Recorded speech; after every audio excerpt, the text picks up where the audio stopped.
दोस्तों, मैं अंकित त्यागी आज की इस वीडियो में आप सभी का स्वागत करता हूं।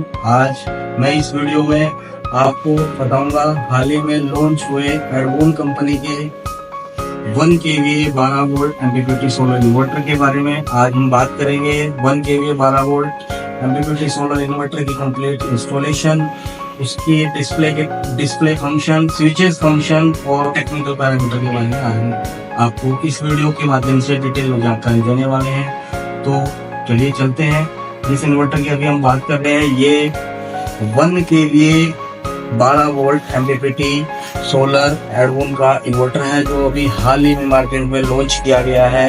इस इन्वर्टर के अंदर MPPT टेक्नोलॉजी का यूज किया गया है, जिस टेक्नोलॉजी के द्वारा MPPT टेक्नोलॉजी के द्वारा हम सोलर पावर को मैक्सिमम यूटिलाइज कर सकते हैं। तो दोस्तों चलिए मैं आपको ये जो मॉडल है ये एडवोन का ASM 1100 मॉडल है, MPPT बेस्ड है। इस इन्वर्टर की अभी मैं आपको इसकी इंस्टॉलेशन दिखा देता हूँ। यहाँ पे निगेटिव और पॉजिटिव बैटरी वायर जो हमने बैटरी से कनेक्ट की हुई है, ये सिंगल बैटरी का इन्वर्टर है और सिंगल बैटरी के साथ हमने इसको कनेक्ट किया है। यहाँ पे ये सोलर टर्मिनल है, यहाँ पे हमने सोलर के पॉजिटिव और निगेटिव वायर को कनेक्ट किया है। ये हमारा लोड है यहाँ पे जो हमने आउटपुट सॉकेट में कनेक्ट किया है, और ये हमारी इनपुट सप्लाई की लीड है जिसको हमने इनपुट सप्लाई से कनेक्ट किया है।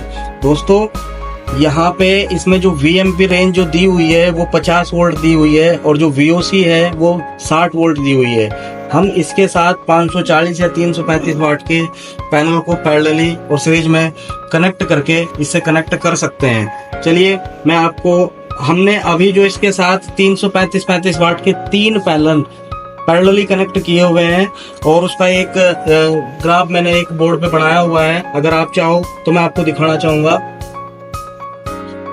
अभी जो हमने इसके साथ 335 वाट के जो पैनल कनेक्ट किए हैं वो पैरेलल में कनेक्ट किए हैं, और उनको हमने इस तरीके से कनेक्ट किया हुआ है इन्वर्टर के साथ में।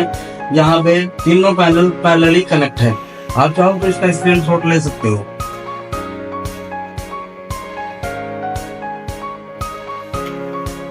चलिए अब हम इसके डिस्प्ले और स्विचेस फंक्शन के बारे में आपको बताते हैं।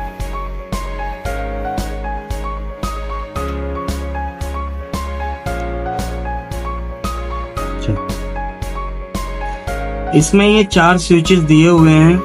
पहला स्विच हमारा इन्वर्टर ऑन ऑफ, दूसरा स्विच UPS मोड, तीसरा स्विच चार्जिंग, हाई चार्जिंग, लो चार्जिंग, और चौथा पावर सेविंग सोलर के लिए दिया हुआ है।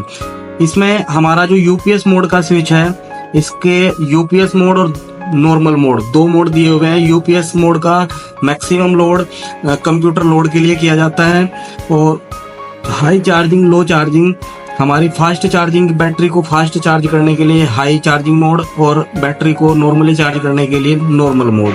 दोनों में चार्जिंग करंट अलग अलग होता है। हाई चार्जिंग में चार्जिंग करंट ज़्यादा होगा, 18 से 19 एम्पियर होगा, नॉर्मल चार्जिंग में 15-16 एम्पियर होगा। ये हमारा पावर सेविंग स्विच है।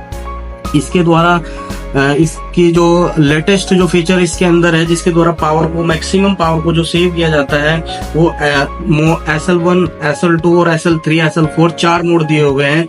उन मोड का यूज करके हम मैक्सिमम पावर को सेव कर सकते हैं। सबसे अच्छी बात जो है, ये जो सेटिंग है, जो ये पावर को जो सेव करता है, जो इसके अंदर जो लेटेस्ट फीचर है, वो ये ऑटोमेटिक खुद ही ऑपरेट करता है। इसको मैनुअली कुछ करने की जरूरत नहीं पड़ती।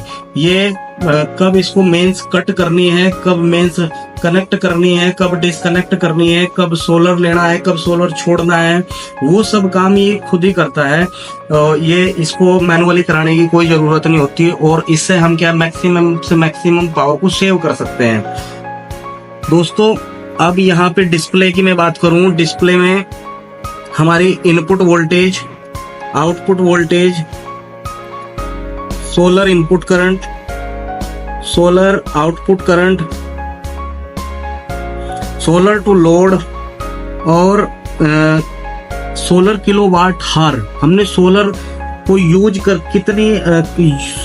करके कितनी यूनिट पावर की सेव की, वो भी हम इस डिस्प्ले पे यहाँ देख सकते हैं। एक इसमें रियल टाइम क्लॉक, अब टाइम को सही सेट करके ही हम पावर को मैक्सिमम से मैक्सिमम पावर को सेव कर सकते हैं और अपने बिजली के बिल को कम कर सकते हैं।